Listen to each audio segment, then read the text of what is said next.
Shalom, initiates and holy adepts. This is Alex, the Magus Aeon. If you're new to this channel, so what I do here is I am a author of a few different books that I've written, and I'm also the owner of a website called theani.com, and it's there and also in my books where I break down a lot of different occult and esoteric subjects. And hopefully that will translate into something uh, even more powerful for not just me, but for everyone who's interested in supporting my work through Patreon or something like that. We'll see. But hopefully this video will be a first in a series of videos. So I'm thinking this will be uh, for my YouTube channel first, and then that will dovetail into another series of videos for Patreon. So we'll see. But yeah, in this video we're going to be breaking down an essay I wrote for this book called The Laurel Turns Green, and which, by the way, you can actually not just purchase from on Lulu and Amazon, but you can also directly purchase a few copies from me. I have both softcover and hardcover books if you're interested in that. So click on the PayPal link in the description box below, and then just send me the payment and also your contact information. I'll be sending those books out to you guys as soon as possible. Okay. Uh, so yeah, I do want to also address another thing. You can also go to my website at the Megas Aeon on Substack. So I did post some new material there. Uh, so the article is called the Infinity Working, and I'll be breaking down that as well in the near future. But for now, I do want to focus on this this book I wrote, The Laurel Turns Green. So now you guys may be wondering who this guy is, so I do want to address that right off the gate here. So this is the Archangel Uriel, right? And this is like an image that a really brilliant artist. His name is Jesse Pepper. So he actually painted this, and it's based on an actual church icon. But I did adjust it a little bit for the cover. So yeah, let's just get into it right now. So I wrote this book called The Laurel Turns Green, and it's basically a collection of different essays I wrote the past few years. So I decided to just put everything together into one book for easy access for everyone who's really interested in subjects dealing with the occult, sciences, uh, Gnosticism, Hermeticism, the Kabbalah, Neoplatonism, all kinds of stuff. So yeah, um, so yeah, here's a really cool article. Sorry, not article, but quote from the teachings of Sylvanus, which is a Gnostic Christian text and featured in the Nag Hammadi. So yeah, here's like a K-third dub right there, right? So it says here, listen, my son, to my advice. Do not be arrogant in opposition to every good opinion, but take for yourself the side of the divinity of reason. Keep the holy commandments of Jesus Christ, and you will reign over every place on earth, and will be honored by the angels and archangels. Then you will acquire them as friends and fellow servants, and you will acquire places in heaven above. Okay. So wow, really deep quote there. But yeah, I do want to address this specific essay that I wrote. It's called The Orphic Eros and on the Origin of the World. Uh, so I wrote that article a while back, really, for one online website called the Journal for the Website. I can talk. The Journal for the Western Mystery Traditions, and but I decided to take that article and re-edit it a little bit to make it more smoother for this book. So, so I mean, so let's talk about what this book is all about. well, at least the cover. Let's address the cover and the idea behind why I chose uh, the title of the Laurel Turns Green. So it says here, what you are reading before you is a compendium of essays I've written over the past decade on my website, theani.com, or just the ANI here. So the title is based on a saying uttered by a Cathar Parfait martyr, or priest, basically, Gilhelm Belibast, who was one of the last of the heretics to be burned to the stake in 1321 by the Inquisition of the Roman Catholic Church. So according to Yuri Stoyanov in The Other God, the dualist religions from antiquity to the Cathar heresy, Gilhelm Belibast was betrayed by the Inquisition when he was enticed to return to enemy strongholds in Languedoc, France. So right when he was about to be burned alive, supposedly Belibast uttered, "We the good people will return, or shall return in 700 years when the laurel turns green again."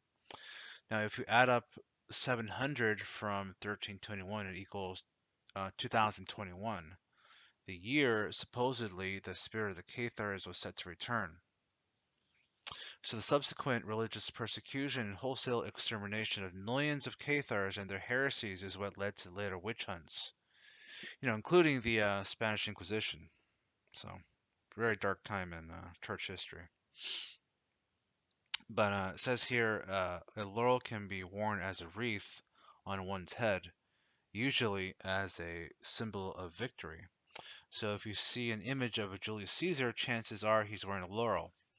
So the archangel depicted on the cover is Uriel, who is also wearing a laurel. Okay. So regarding Uriel, the Book of Enoch introduces him as one of the four archangels before the Lord, as well as the angel in charge of the motions of the planets. So in the Kabbalah, he is the angel of Osiah, and Osiah is one of the four worlds. I think it's like well, it was one of them anyway. But so it says here, traditionally, Uriel is depicted as the angel of the sun in Orthodox icons. Since his name means the light of God and of knowledge, you often see him holding a book. Hence, Uriel represents the light of holy gnosis. All right. Then it says here, uh, these essays are what spurred my random online writing career, and that's pretty true. So the subjects you will encounter are wide and varied, but much of it falls into the categories of the esoteric, the mytho-poetic, and the comparative religious bent. This is a culmination of a compendium of different writings I have written over or the last almost 10 years, edited and formatted for mass publication. So for those readers who are familiar with my website, many of these online postings have been edited and condensed into other essays that cover similar material. And so why do I think the whole Cathar prophecy is important? Well, I mean, I'll just read you what it says here. So it says, in this tumultuous period of unveiling, it is important to know where we came from collectively and where we are evolving into. So I do believe we enter the age of the star. The star in the tarot represents universal blessings and harmony. And so on my website, theani.com, you can find a big article about this material. It's called, let's pull it up here. Well, you can read this one too. Very important article. It's called 222 the Number Destiny. I think I already made a video about that on my YouTube channel. But I did write this article here. It's called Cathar Prophecies, Lion Gates, and the Age of Wormwood. And in that article, I kind of break down, why we're seeing so much insanity, flare up in the mass collective, and why we're even finding the mass collective sort of like questioning even rebellion against the current system that we're in, right? That's why everything seems to be more unstable than it is even like what 5 years ago. Uh, that anyway. So then here's what I wrote. I mean, I'm not going to read everything word for word, but I do want to address this part. So it says here, the Cathars claim that a dark power called Rex Mundi, or the King of the Worlds, created and controls the cosmos. So, like that of the Manichaeans, they suggested that humanity were originally etheric angels in heaven, but were sent on a universal mission to raise up the light sparks back to God from the inferno of matter. So this mirrors much of what Isaac Luria taught various Kabbalistic doctrines to his disciples. So this prophecy involves a return of the Cathar spirit to this world to raise the sparks of life through the spiritual harvest. So the Cathars, like the brethren in the Manichaean elect, were radical apocalyptic dualists who longed to return home to the Pleroma temple. And here's the rest of this here. So it says you can find many different topics in this tome, including the Hermetic and Egyptian mystery wisdom, magical theories involving or regarding the active imagination, the Middle and Neoplatonic Platonist theurgy, investigations regarding Christian villains like Simon Magus, and his influence on Gnosticism and Christian history.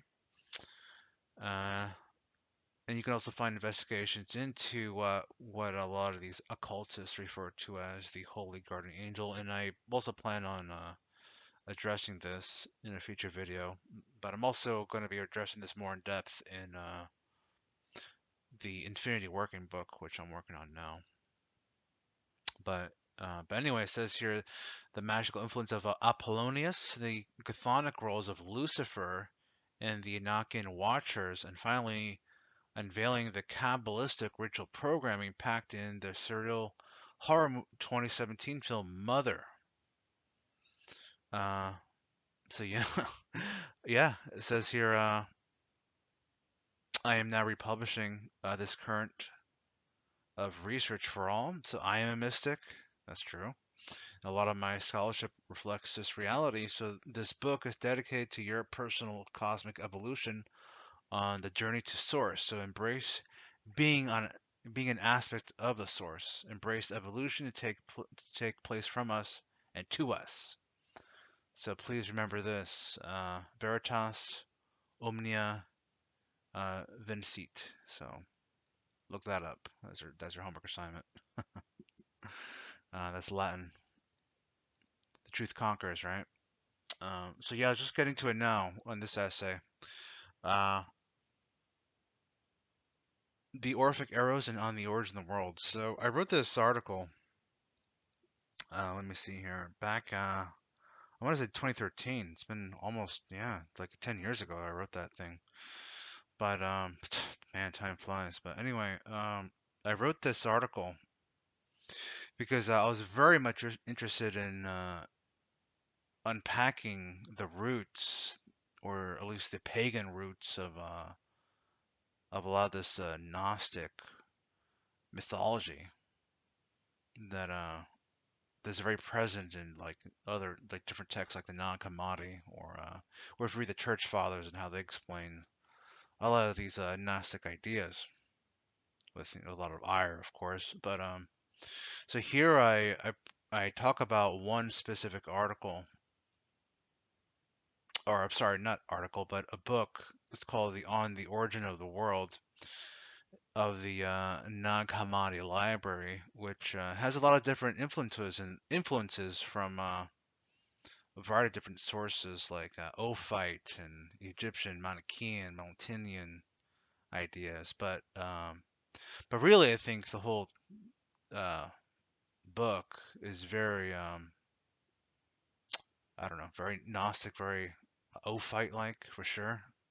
And you can go to gnosis.org to read this. So I definitely encourage everyone to check this out on your own uh, if you're interested in Gnostic ideas and Gnostic mythology. So, in the Gnostic religion, they talk about these two entities, right? You have this entity called Yaldabaoth or Ealdabaoth.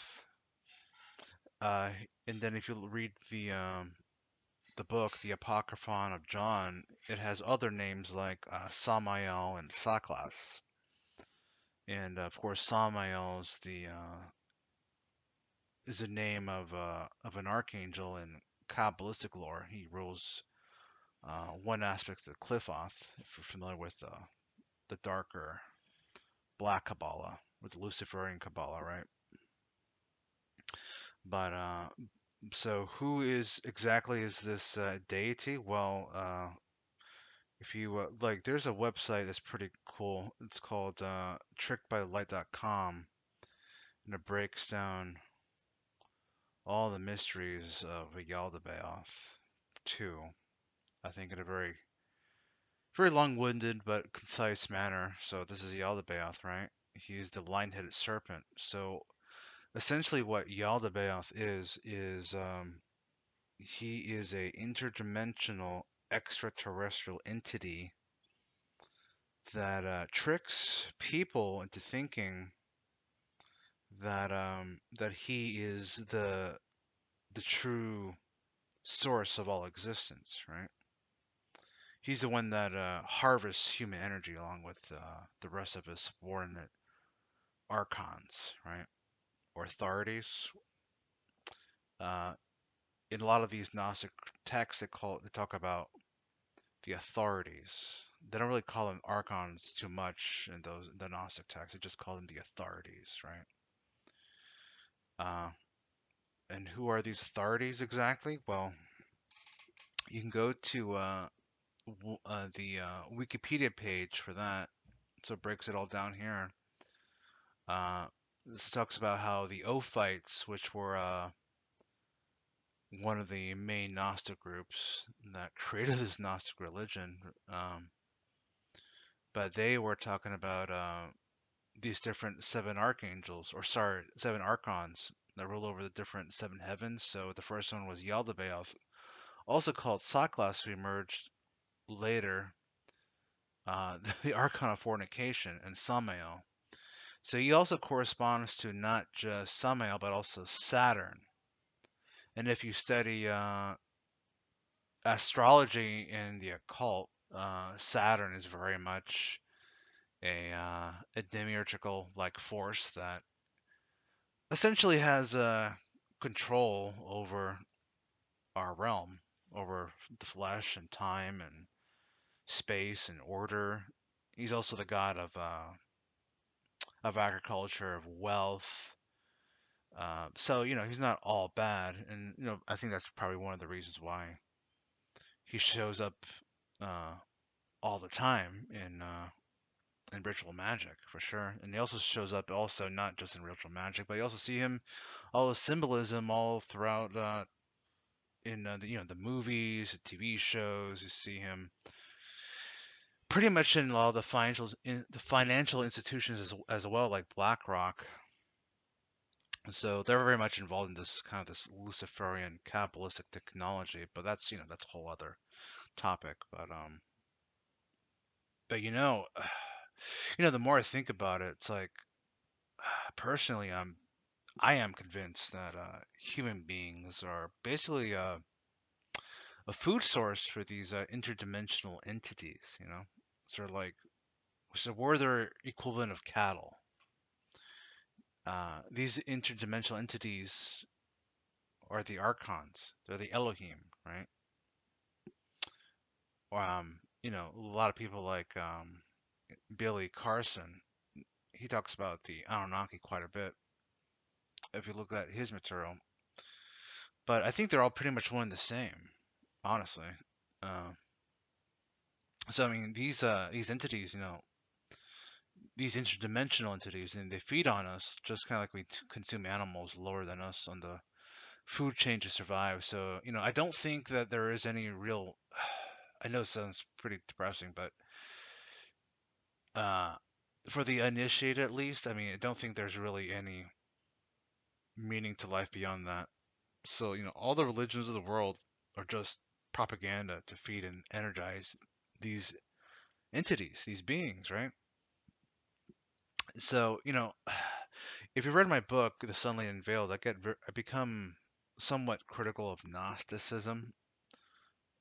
Believe it or not, if you read that. Uh, but the more I think about it, the more I believe that they were closer to the truth than anyone to come before them or after them. So we're basically trapped in Saturn's black cube, and that the ultra terrestrials keep us docile and complacent by giving us, material pleasures like food, sex, drugs, technology, etc. So when they consume the energy we put off by indulging these pleasures, right? And then finally they eat us for good when they kill us off in ritualistic ways, like we see in all these, celebrity suicides and accidental overdoses. So that that's what all these number synchronicities are all about. It's the mark they leave when they ritually sacrifice us. It's their way of bragging about killing us, essentially, when you see all this numerology happen. No, I don't think that's like the only reason why we see these number synchronicities, but if you're like me, I think there's more than one meaning to all these number synchronicities that come up. And if you're on that path, the true path to self integration, to true self integration, uh, when you become initiated into the mysteries, things become different. That's for sure. You experience life differently, if you know what I'm talking about, than your average person, your average Joe, right? So these are the names of the different archons. According to the Apocryphon of John, there's Athoth, Harmos, uh, Yabel. Then you have Adonias, Sabaoth. And we'll talk about him in a moment too. Um, Belias is another one. He sounds like Belial. He's one of the Qliphothic archdemons. Uh, then you have like different prophets of the Bible also correspond with the archons as well. If you read like Epiphanius, right, including Seth and David too. So they're also sometimes considered to be archons, not just Hebrew prophets or even Gnostic prophets like Seth, which is pretty interesting. And if you read other material like Carlos Castaneda, he talks about the predators too, and that's also worth looking into um, as well. But we'll address that later. But now I do want to talk about this essay that I wrote. Uh, so the on the origin of the world, it basically it starts off that it says here that seeing that everybody, gods of the world and mankind, says that nothing existed prior to chaos. I, in distinction to them, shall demonstrate that they are all mistaken, because they are not acquainted with the origin of chaos, nor with its root. Here's the demonstration. This is what you guys really interesting. It says here how well it suits all men on the subject of chaos to say that it is a kind of darkness, but in fact it comes from a shadow, which has been called by the name darkness. And when the shadow comes from a product that has existed since the beginning, it is moreover clear that it existed before chaos came into being, and that the later is posterior to the first product. Let us demonstrate, or sorry, let us therefore concern ourselves with the facts of the matter, and furthermore with the first product from which chaos was projected, and in this way the truth will be clearly demonstrated. And and I talk about all this stuff in this essay and I break it down what it all means. So I talk about the idea of the chaos, right? Now, the chaos isn't necessarily bad. It's just like this soup of potentia, right? That can manifest in different ways. And so basically, here's what I wrote. Uh, so in many ways, it is a commentary or paraphrase of the creation story in Genesis, which first attempts to probe the origin of chaos in the void in Genesis 1:3. Now the earth was unformed and void. The author explains his intentions in the opening lines of Origin of the World. Since everyone, the gods of the cosmos and humankind, say that nothing existed prior to chaos, I shall demonstrate that they all erred, since they do not know the structure of chaos and its root. And then I go on to see here, it isn't an enormous stretch to see that the author might have been directing this line, rebelling against certain sentiments expressed in Hesiod's theogony in the Clementine literature. So in the Clementine literature, the Clementine homilies, here's what it says. It says, it is Orpheus then who says that at first there was chaos, eternal and unbounded, unproduced, and that from all things were made. All right. So Gnostic interpretation also draws on the concept of darkness in the part of or the next part of the verse, and the darkness was upon the face of the deep. And you can also find what it says about this little note there. Uh, but it says here, having existed before chaos and darkness itself is brought into being outside the realm of the immortals, completed outside the infinite one. So this passage shows a form of creation by emanation, which is also the basis of the later Kabbalistic system of emanation, known as the Ten Sephirot on the Tree of Life, right? And then for the Hesiod stuff, I mean, I think the author was talking about the Greek chaos, which is a deity in Greek mythology. She's the primeval mother. She's the dark feminine of everything else, and then she's described as the primeval void or air. So in Hesiod's theogony, it claims that the origin of the gods and the cosmos, from which begins with chaos or chaos, beginning at the line of 16b, it says truly that the first chaos came to be, but first, but next wide-bosomed earth, the ever-sure foundations of all the deathless ones who hold the peaks of snowy Olympus, the dim Tartaros in the depth of the wide patched or pathed earth, the Eros, love, fairest among the deathless gods. So from chaos came forth Erebus, or darkness and the black night. But of night were born Aether and Day, whom she convinced and bare from union in love with Erebus. And earth first bare starry heaven, equal to herself, to cover her on every side, and to be an ever sure abiding place for the blessed gods. So that's like the origin of heaven. If you read the Greek religion, the pagan traditions there. Then here's what I wrote. I talk about how the On the Origin of the World also describes a non-current or synonymous creation of immortal beings that start with the boundless one in the kingless realm or the aeon of truth, as well as the creation of wisdom. Personified here as Sophia in Greek, a key mythic figure in Gnostic texts, whose role far exceeds of development found in Jewish wisdom and apocalyptic text, including Proverbs 9, 1 through 18. Uh, so, if you read like different texts like the Apocryphon of John, Sophia is depicted as more or less more of a kind of a negative entity because she's the one that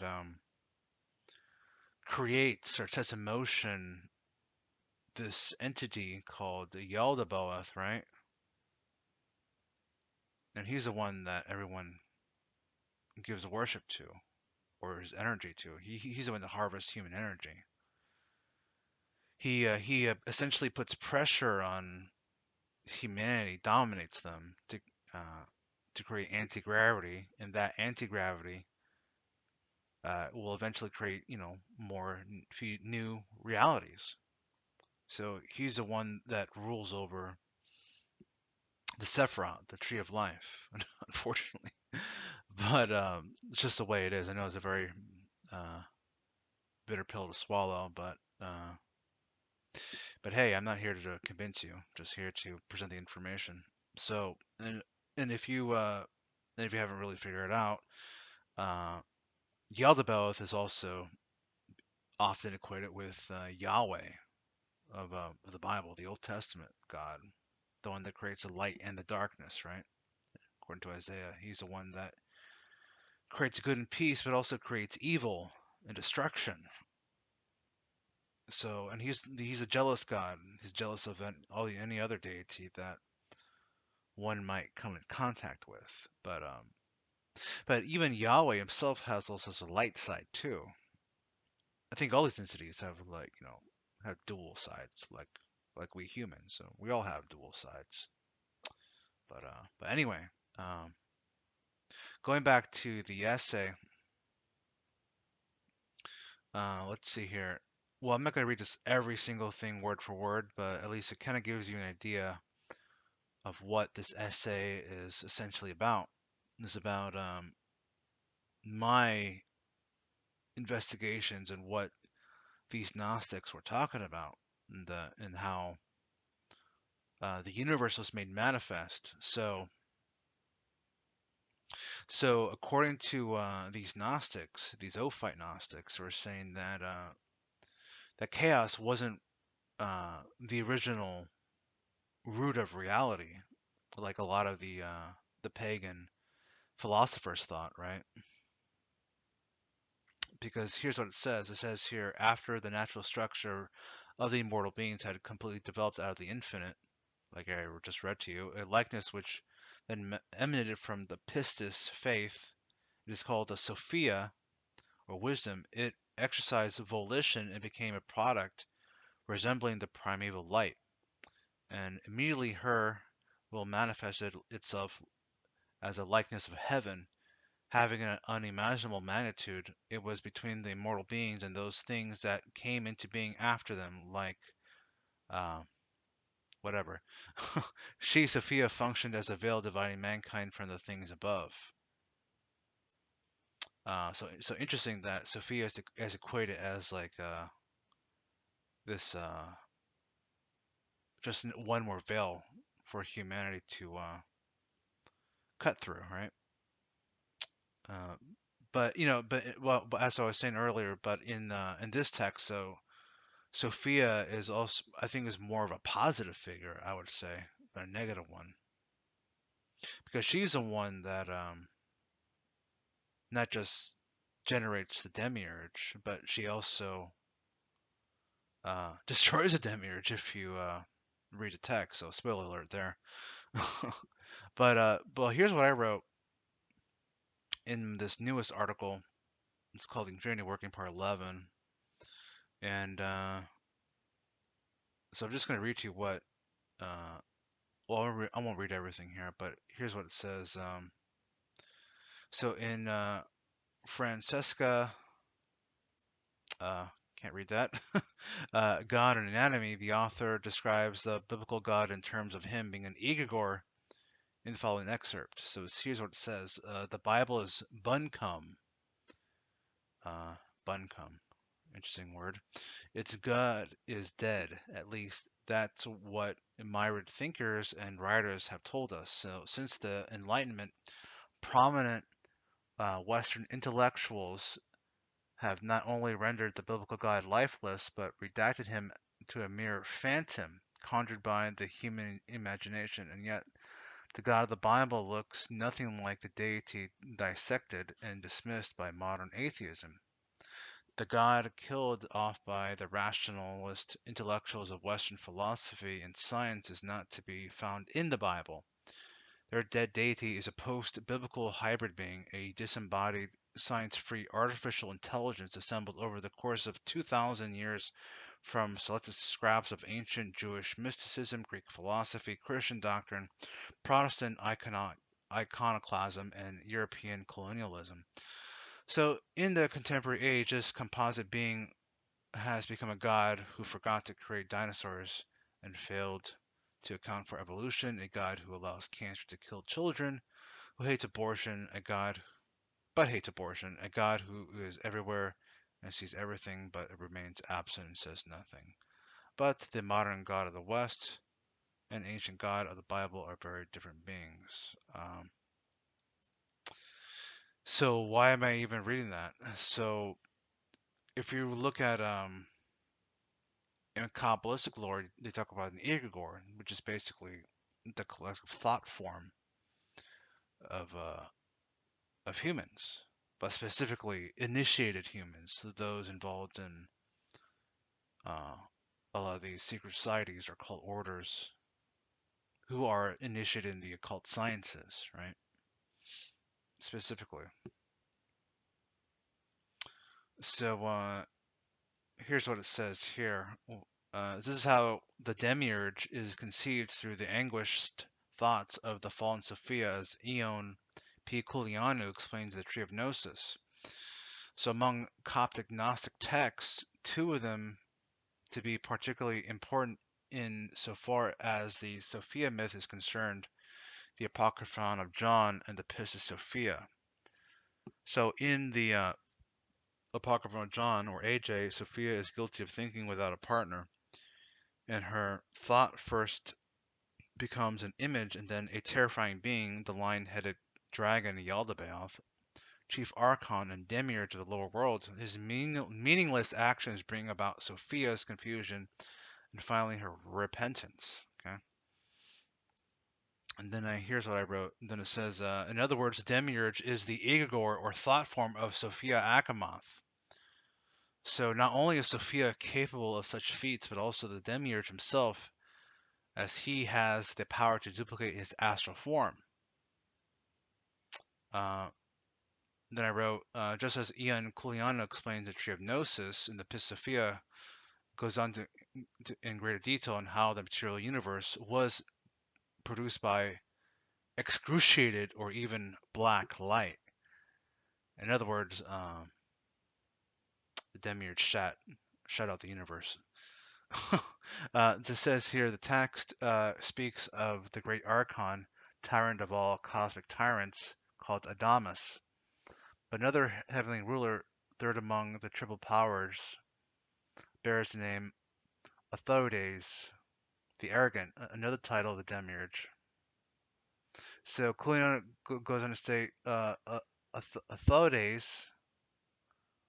emanates a lion-headed force to steal Pistis Sophia's spiritual energy, having swallowed her light dynamis, an ambiguous metaphor for rape. The lion-headed monster is capable is able to duplicate himself, producing Yaldabaoth, another demon made of fire and darkness. So, but I'll leave you guys to read that on your own. But yeah, that's from the Pistis Sophia, and then here's what it says from the Kabbalah and Magic of Angels by Begine Gonzalez Whippler. So here's how she describes what an egregore is. So the Kabbalah teaches the concept of the egregore, which is a thought form or a collective group mind, an autonomous psychic entity made of the thoughts of a group of people. So the word egregore derives from the Greek and means watchers, uh, like the watchers from the Book of Enoch, right? So the word appears in Lamentations, Jubilees, and the Book of Enoch.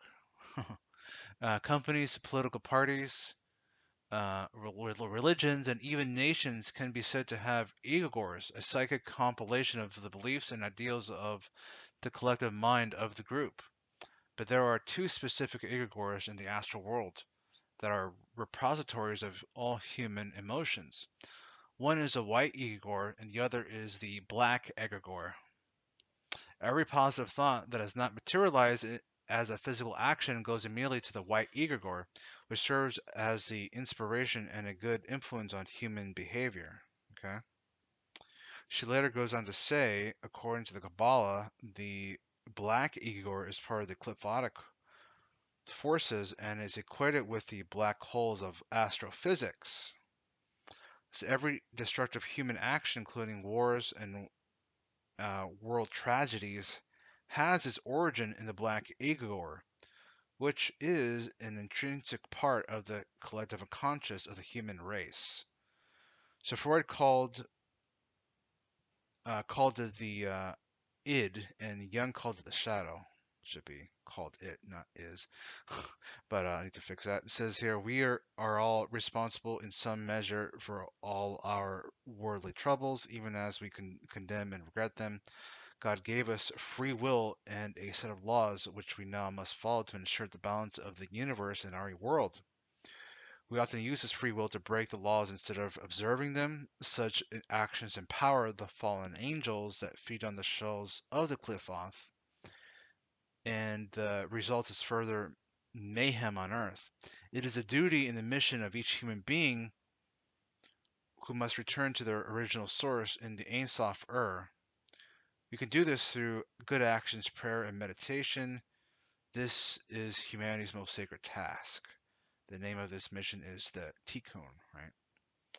And that's what Isaac Luria talks about quite a bit in his work. So yeah, there's some Magus right there. So he's like, I would say the original Kabbalist, because he actually well, he didn't do this diagram specifically, but he created something called the Tree of Fire, which we're going to discuss right now. So in this essay that I wrote, I talk about Simon the Magician quite a bit and what he was saying about in his version of the Tree of Life, which to me it just seems like I think the Kabbalah I think is much older than just esoteric Judaism and their traditions. I think not only does it come from Simon, but I think the whole tree I think is much more older. The whole magical system of the Kabbalah I think comes all the way from even from ancient Egypt and even Atlantis. I mean, who knows?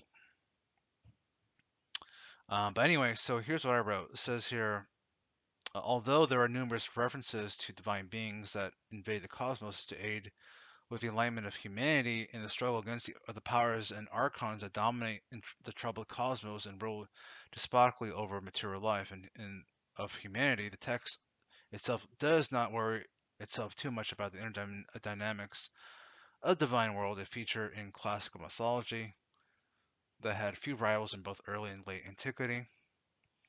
Uh, so yeah, it says here the text attempts to explain the origin of evil by saying that the aeon pistis desired to be like the first light, kind of like Lucifer, right? In Isaiah, he desired to be uh, like the Most High, right? Or try to set his stars above the Most High, if that was even possible. Um, so hold on one second. Break time. Water time. Says here, Sophia is depicted as being brought forth from Pistis as a creature birthed from shadow. Along with this shadow emerged every kind of deity and powers from the primordial chaos. The shadow, being Sophia, becomes a self-aware entity and immediately becomes jealous of the light power above, foreshadowing the actions of her blind offspring. So from Sophia's jealousy emerges envy, which comes forth like an aborted fetus, a miscarriage. Bitter wrath also came from Sophia at this moment, while matter passed out of Sophia like an afterbirth. Says here, among the chaotic, shadowy mess, is formed the grotesque mutant Yaldabaoth, who is also called Ariel, because he was like a lion. Pistis Sophia sees her malformed offspring sweeping over the moving waters and calls him, saying, "Youth, pass over here," and is appointed ruler and organizer of the chaos of the primeval matter while having no knowledge of his mother or the light region above. So this is comparable. This is a comparable passage to the hypostasis of the archons, which relates how the shadow descended into matter and formed an arrogant being from matter. So this androgynous monster rising from the chaotic flux is also comparable to the Orphic Phanes, which we just saw earlier in that photo there, originating from the eggshell of matter and even harkens further back to the Egyptian Amun myth, where the demiurgical Ta creates a primal egg within the primal waters of Nun, which all other gods emerge from. So, of course, the gods like Ta are far from the description given to Yaldabaoth. So, Sophia also resembles the Egyptian goddess Nut, or Nut, um, who arcs her body to create and adorn the sky when she fashioned great luminous bodies and all the stars. So then it says here, Yaldabaoth shares traits with the Phanes, meaning the lightning one, or Eros, also called Metis, and Erekapios, which consider the same being. So from the Orphic Rhapsodies, Phanes was also considered to be an always two-formed bisexual god of fertility and love. He was sometimes depicted with an enormous phallus, which he used to engage in sexual unions. Phanes is essentially the Orphic demiurge, who split the cosmic world egg into heaven and earth while he hatched. So Phanes was also identified in antiquity with Pan, the luxurious god of lust with goat's legs, whose name could be interpreted as meaning the all. Phanes is also himself depicted as having a lion head, much like Yaldabaoth and the famous Mithraic Leontocephaline, right? So yeah, I talk about quite a bit of Eros in this essay. I'm gonna this is where we're gonna leave off. You can read the rest of this from my book. If you guys purchase it directly from me, definitely get a discount for that, as well as an autographed copy. Uh, so I'm gonna skip a little bit here. Let's see here. Where should I say here? So it says here. Oh, I did want to mention this. So a lot of this, all this stuff comes from Plato, right? The idea of the demiurge and the true forms and the pleroma and all this kind of stuff. So it says here, it should be stressed that many Gnostic groups did not actually believe the demiurge created the world. The Gnostics believed that Sophia had split into two, groaning, grieving, and giving birth to the aborted son as the chief archon, along with the passions that crystallize into the four elements of matter, like a miscarriage or an abortion. So basically, yeah, I mean, the Gnostics went so far as to claim that the world is basically an abortion, um, a very beautiful one, but an abortion nonetheless. So it says here, if one has seen an abortion performed, then one can visualize this description. But calling it an abortion, it was meant that rather than having a divinely organized form, as with the Stoic uh, Hermannane, the goddess who gives a natural order or flow to the whole cosmos, the abortion was formless and void, as in Genesis. So Hermione, I mean to say, also plays a role in the harmony of the natural cosmos, as discussed in On the Origin of the World, which prophesied Eve and the Gnostic race of human beings to be containers of light because of a higher providence. So the result of this divine providence will be the combination of the archons on Yaldabaoth, and that happens much later in the on the Origin of the World. So yeah, it looks like the video is kind of getting long here, so uh, we'll be cutting it short soon here. But I think will be like a good starting off point for the Laurel Turns Green videos here. But I'm gonna be breaking more of this book down for you guys. But yeah, let's just keep going on here. So it says here, it is also notable that the early Sethian texts, which mention Yaldabaoth, do not call him Demiurge. Yet virtually all Valentinian writings use this term to describe the world's creator. However, it is Saturnalius of Antioch. Yeah, really interesting name there, Saturn, right? But he's a Gnostic teacher, if you guys aren't aware of, or aren't aware of, I mean. So, which first introduces the idea that the world was created by the seven creator angels, along with it, along with clearly reducing the God of the Old Testament or the God of the Jews as an inferior power equal to that of the ignorant demiurge and the egotistical Yaldabaoth. Now, the idea of the demiurge really comes from Plato, if you read Timaeus. So his demiurge actually is a good god. And if you read like a lot of Neoplatonic writings, which I also get into this essay as well. I mean, not this essay, but in the book, um, they depict, the demiurge as this, as the Sol Invictus, the unconquerable sun god. But but I do mention that Gnostics don't really worship the sun god because they see him as just an aspect of the demiurge. But anyway, let's continue on here. So the seven angels of creation seem to derive from Genesis as embodiments of the 7 days of the week. So Philo of Alexandria is also expressed a similar idea that the God did not directly create what might be the cause of sin. So even Saint Augustine would later claim that God first created an intelligible light, that this intelligible light or created wisdom is the angels that to them whom Genesis refers to as days. So it says here, it is more accurate to say that Gnostics believe that angelic powers or artisan archons shaped the world on the command of Yaldabaoth, who was initially material creation itself, or the primal material of chaos. Hence his epithet, the youth or child of chaos, because the creator god was blind and arrogant, or ignorant, I mean, uh, who could not intentionally imprison the divine man. We will return to this creation theme later. But yeah, in the now in the on the origin of the world, so it talks about how Yaldabaoth basically means the uh, the child of chaos, right?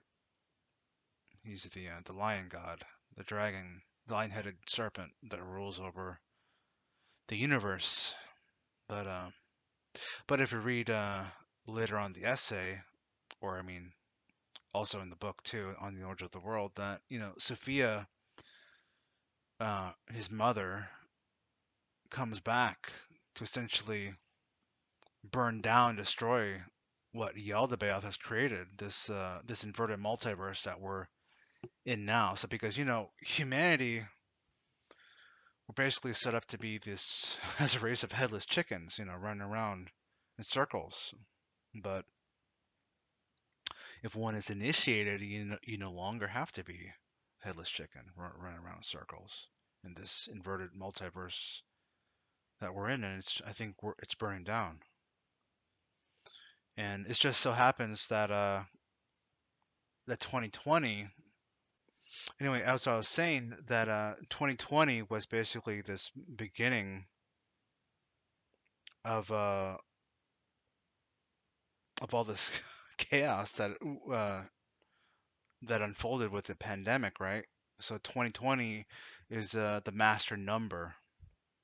So which is the master number being connected to the Kabbalah, right? So you have 10 Sephiroths, and you also have the 10 Qliphothic spheres, which equal 20.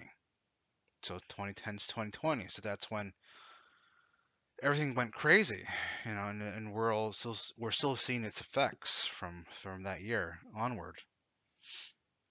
So we're a very interesting time for sure. I can't wait to see how it's going to play out in the next few years now. But oh, and I did want to address one more thing. Um, so this is a book. It's called The Active Side of Infinity by Carlos Castaneda.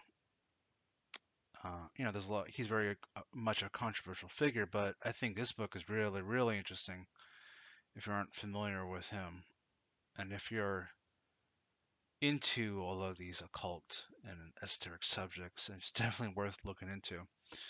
Um, so I'll just read some of it here. So it says here, they discovered that we have a companion for life, he said, as clearly as he could. We have a predator that came from the depths of the cosmos and took over the rule of our lives.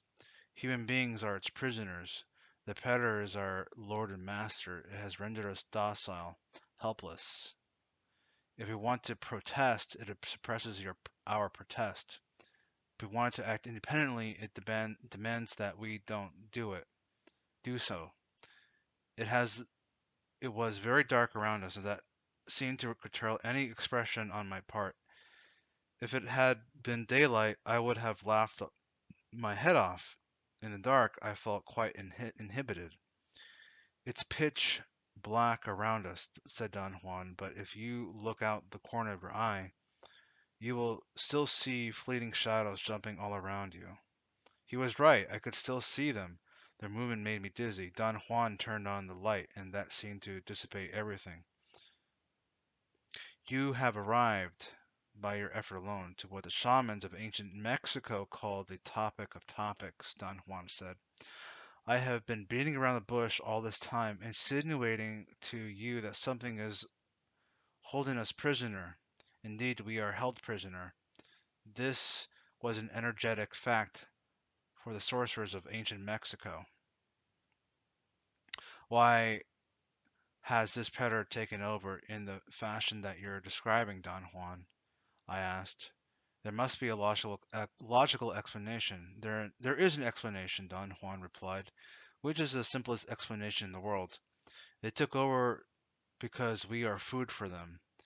They and when they squeeze us mercilessly because we are their sustenance, just as we rear chickens in chicken coops, gallineros, the predators rear us in human coops in humaneros. Therefore, their food is always available to them. I mean, remember what I just said earlier in this video, right? It says, I felt that my head was shaking violently from side to side. I could not express my profound sense of unease and discontent when my body moved to bring it forth to the surface, or bring it to the surface. I shook from head to toe without any volition on my part. No, no, no, no, I heard myself saying. This is absurd, Don Juan. What you're saying is something monstrous. It simply can't be true. For sorcerers, or an average person, or for anyone. Why not? Don Juan asked calmly. Why not? Because it infuriates you? Yes, it infuriates me, I retorted. Those claims are monstrous. Well, he said, you haven't heard all the claims yet. Wait a bit longer and see how you feel. I'm going to subject you to a blitz. That is, I'm going to subject your mind to a tremendous onslaught, and you cannot get up and leave because you're caught. Not because I'm holding you prisoner, but because of something in you will prevent you from leaving. While another part of you is going to go truthfully berserk. So brace yourself. uh, man, so basically that all connects to what we just read with the with On the Origin of the World. So we're gonna do more of the breakdown of my essay in the next video here. So anyway, that's about it for now. So God bless everybody. Thank you.